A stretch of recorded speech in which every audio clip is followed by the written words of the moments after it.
This is Louise. I'm 14 years old and I live in Pittsburgh. This is Joshua and I am 7 years old. This is Jeffrey. I'm 18 years old and live in Lawrenceville. This is Felix. I'm 14 years old and I live in Allegheny Commons. And this is the Pittsburgh Podcast.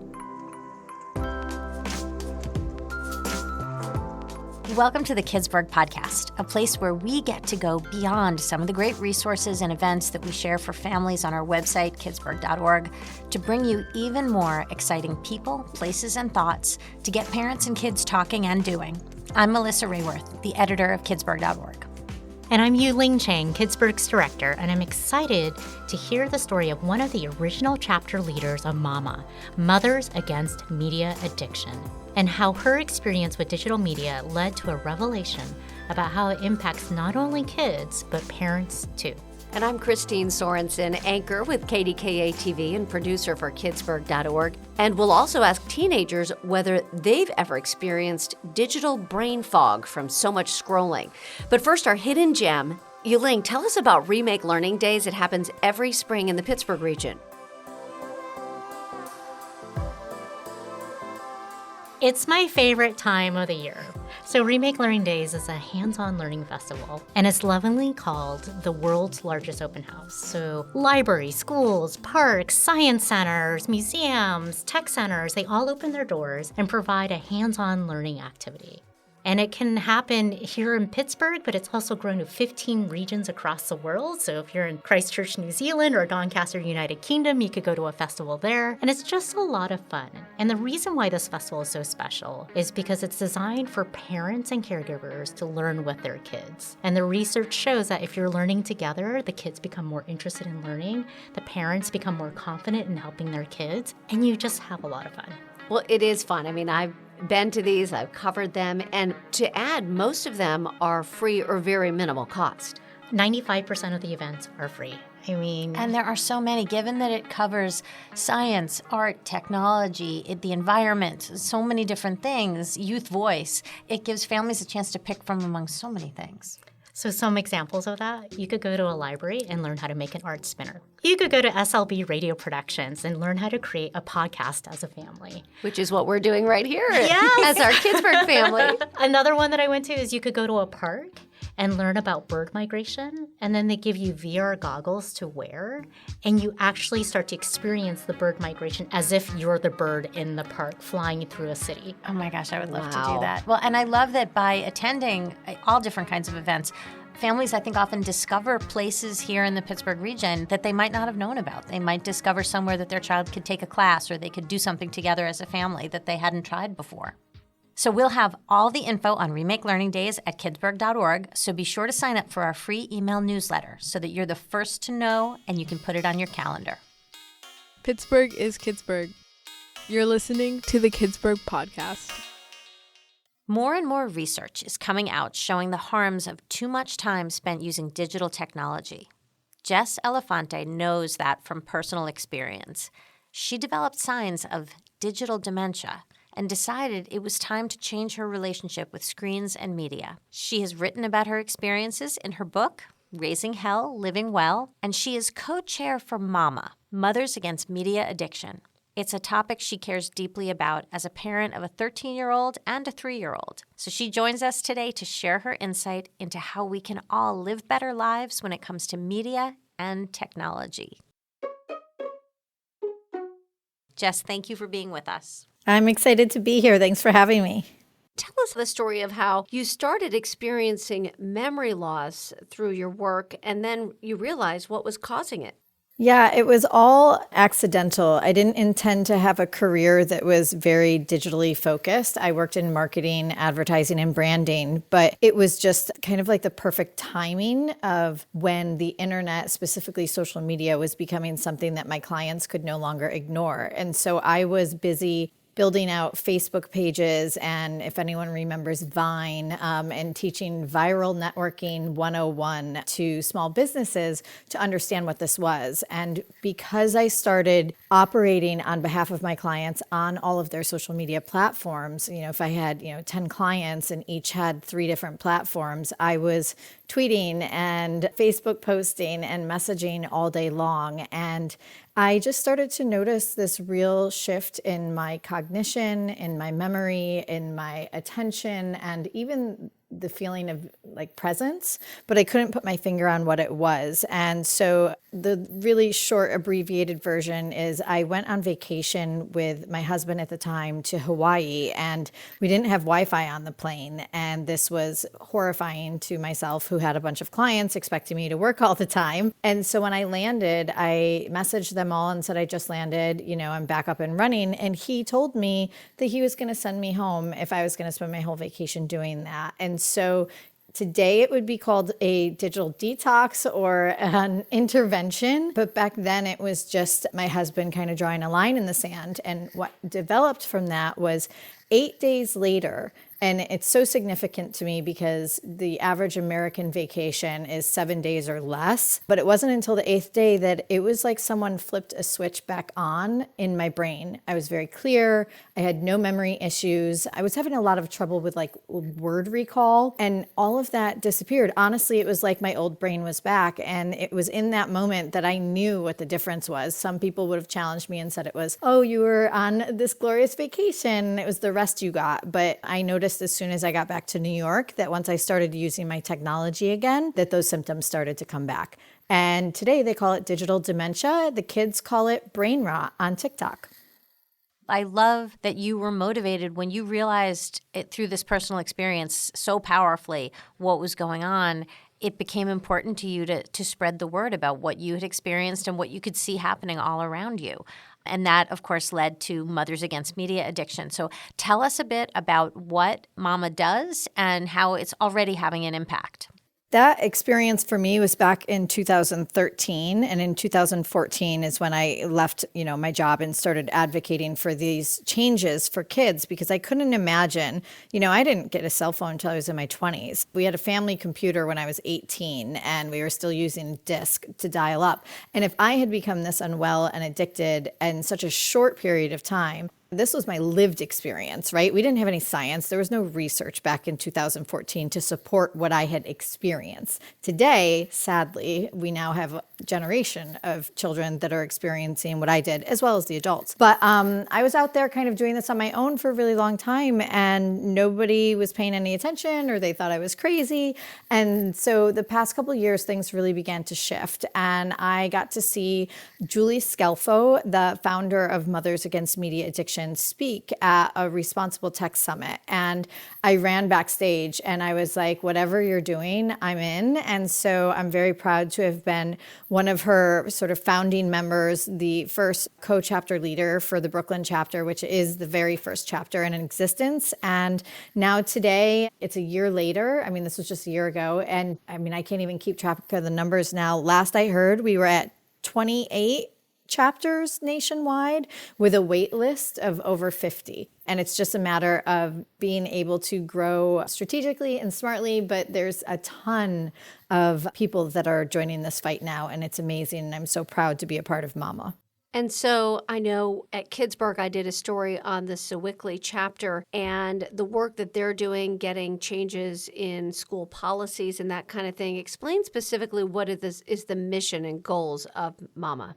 It's like a 3-pronged approach. So the first thing is this is like a grassroots movement and organization by parents for parents. And so the first thing they want to do is educate parents on exactly what is happening, because a lot of families still don't understand that this might be addictive, because they've been told their whole life that their kids needed to be online and that this was the world and it was going to solve everyone's problems. So it's a lot of educating parents. The next is trying to get phones out of schools. So if this is an area where kids spend most of their time and they're supposed to be able to learn. We understand that this is really a disruption. So that's one of our main focuses, is getting phones out of school. And the other one is safeguards or guardrails with the tech itself. So working with legislators and people who have the ability to create systems from the top to actually have this stuff be built with kids in mind so that it is a place for them to go when it's age appropriate.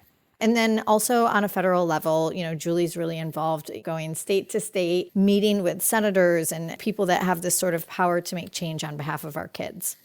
That's exciting to see. And as Melissa and I know as parents, and I know many parents listening, anecdotally, we see what these screens and devices and the time on them are doing to our kids and our relationships with our kids. But the research is now actually coming out, and scientists are showing that, yes, this is real. It's not just you in your house.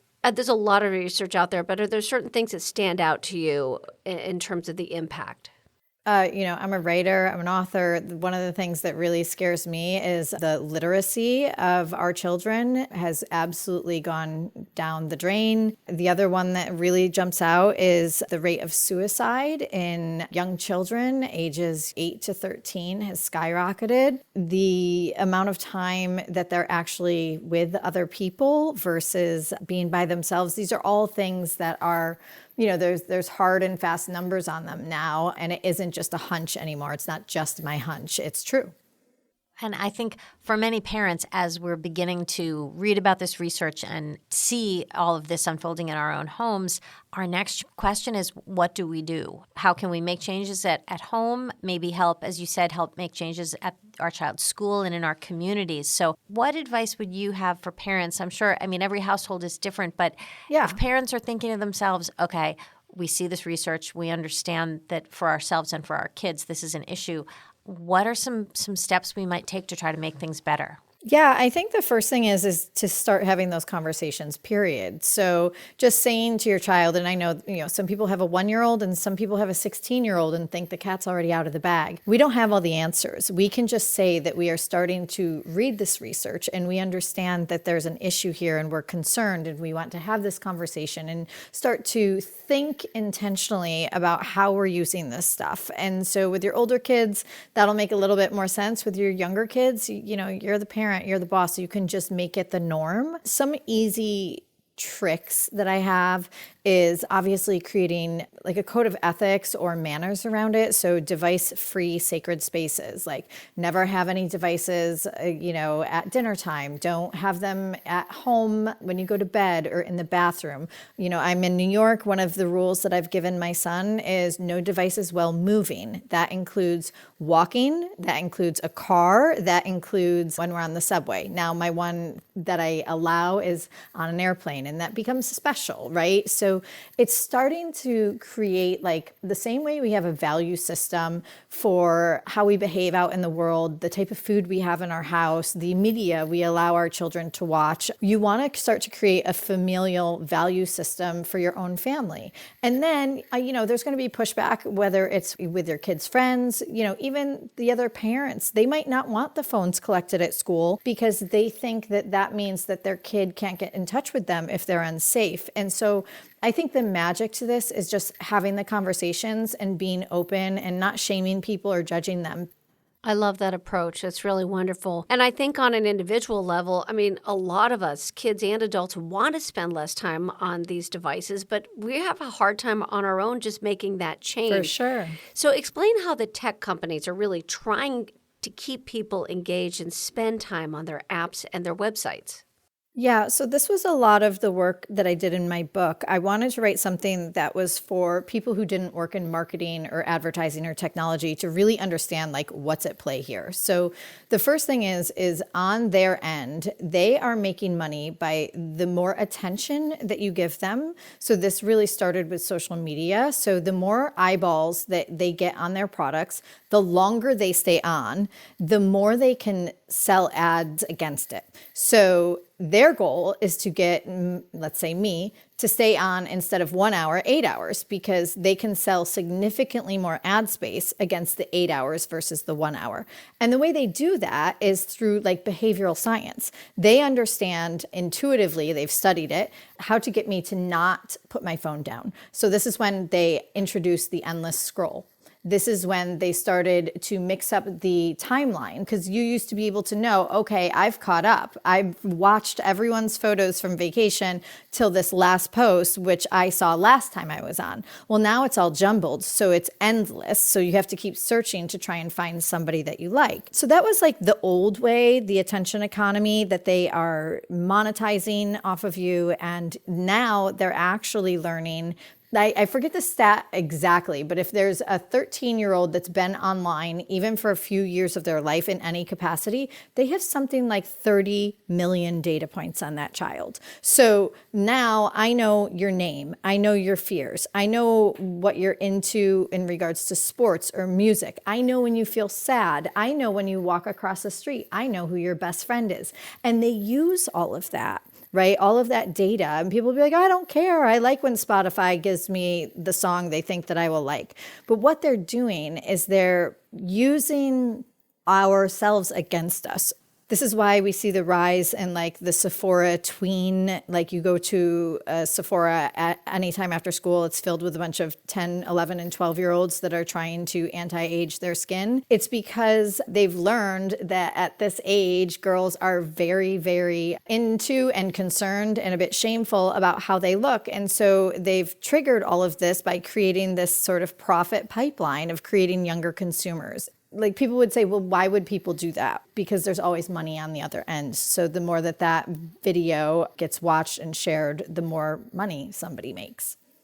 As parents of adolescents and teenagers, we want so much to take the best possible care of our kids. And when you think about that vulnerability, it makes you want to do things differently. We've been hearing a bit about some of the petitions in some communities called Wait Till 8, where people are joining together to say that they are not going to give their kids a smartphone or a smartwatch until 8th grade. And now some communities, looking at all of the evidence like you've been discussing, they're wondering if maybe it's better even to wait till 9th grade, because research shows it might be better to wait that long. I mean, given that, as far as we know, kids' frontal lobes aren't fully developed till they're 25, it seems to make sense to try to forestall this. But one of the challenges, as you said before, may be that if other families in your community don't have the same perspective, it can be challenging to make this happen. So do you have any thoughts for parents who are concerned about this and want to make this work when not everyone in their community is on board about the idea of waiting, say, to give kids a smartphone or a smartwatch? Yes. So one, you don't need everyone. You just need one other family. So my 13-year-old, I started all of this for him. He was 2 at the time. And I looked at him and I was like, how is he ever going to have a full life if he's never known a world that's different? And I had all of these problems having known a whole world for a very long time. And so he's been really going against the grain his whole life. And he was always the only one, whether it was video games or social media or when to get a cell phone. And I always was able to convince just one family, just one friend. And then they had each other. And you take it step by step. His friends who have younger brothers and sisters, they already all have signed the Wait Till 8th pledge. His group, not one did, right? So there's only a difference of 3 or 4 years. So the zeitgeist is here, and I say be a loudmouth, be a bad influence, get other people on your side, try and find that 1 or 2 friends, and then let it grow from there. The other thing you can do is keep questioning everything in your child's life. So you'll start to see that they will roll out apps for their sports teams so that they can know when practice is, but they're in 6th grade. And it's the assumption that they have an iPhone. And you have to challenge the coach or the league and say, why is it mandatory for my child to have an iPhone to know when practice is? A teacher will have a lesson plan where they'll say, take out your phones. And again, you're leaving out the children that don't have phones, should the parents have made that choice. I do think it's finally turning around. And so I'm really hopeful for all of these much younger children. And Jess, I also loved when I was at that mama meeting in Sewickley, they were talking about the flip phones. And I don't know why I didn't even think of that as an option. But if you're truly concerned or you have a need to reach your child, for transportation or something, I think that's also a great option some families are now doing now.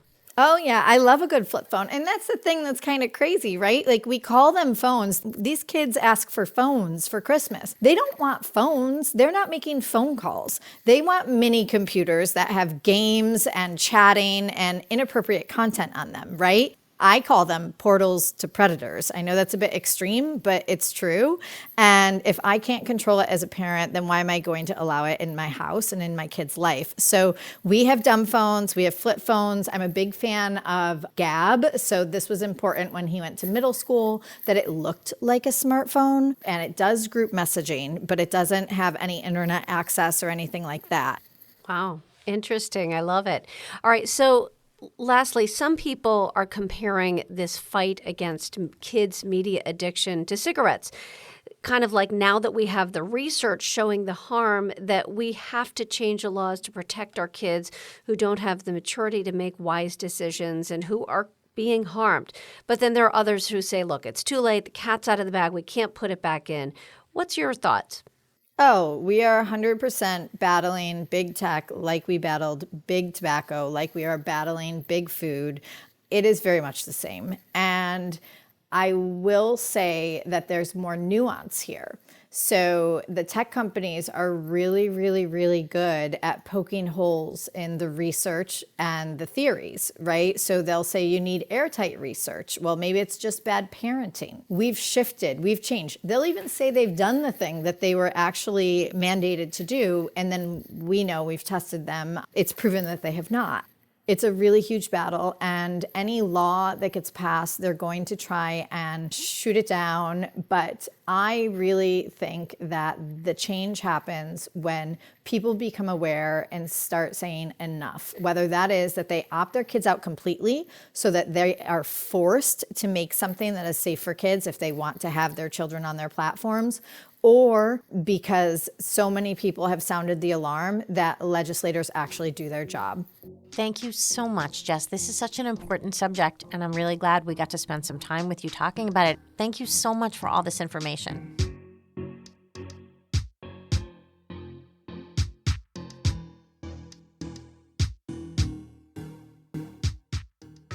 I feel so much better after listening to this interview with Jess Elefante. I mean, there have been times where I'm on my phone and 45 minutes go by and I'm like, how did that happen? And listening to her speak about just how much resource and science and psychology that these tech companies put in to keep you on the phone and scrolling, and that's their job. And then they're very good at it. So now I realize, like, I need to take more action in getting myself off the phone so that I'm not just stuck in this endless scroll.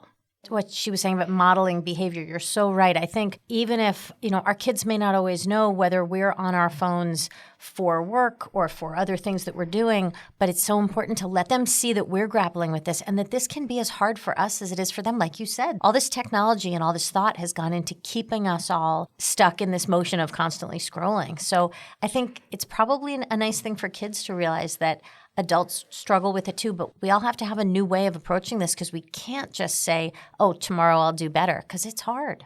And I was so inspired by Jess when I heard her speak in person in Sewickley at the chapter for Mama There, that I actually started my own chapter in my community, because it was the collective action that really struck me. Because, I can try and do this on my own. I can try and help my kids do it, but what I learned is, now that my kids are teenagers, it's become such a way of life. It's become such a way of communicating, setting things up, that you really can't just pull one kid out. It just doesn't work that way. It's going to have to be a cultural shift. And I thought, you know what? If someone doesn't do this, it's just not going to happen. So we've just got to band together, and I'm excited to see what's going to happen. And I appreciated that Jess said, like, it only takes having one other partner. I think sometimes I'm like, oh my gosh, I have to get my whole neighborhood involved. Yeah. But if you can find one other ally that'll work with you as a family, and your kids can have another ally, that's enough. I think this is the beginning of a big movement. I really feel it. I hope so. You're listening to the Kidsburg podcast. Pittsburgh is Kidsburgh. After hearing Jess's story about having digital dementia, or what teenagers know as brain fog, we wanted to know if they've experienced it after scrolling for a long time and how they recover. Plus, in spilling tea with teens, they also ask each other, what kind of phone rules do you think schools should have in place?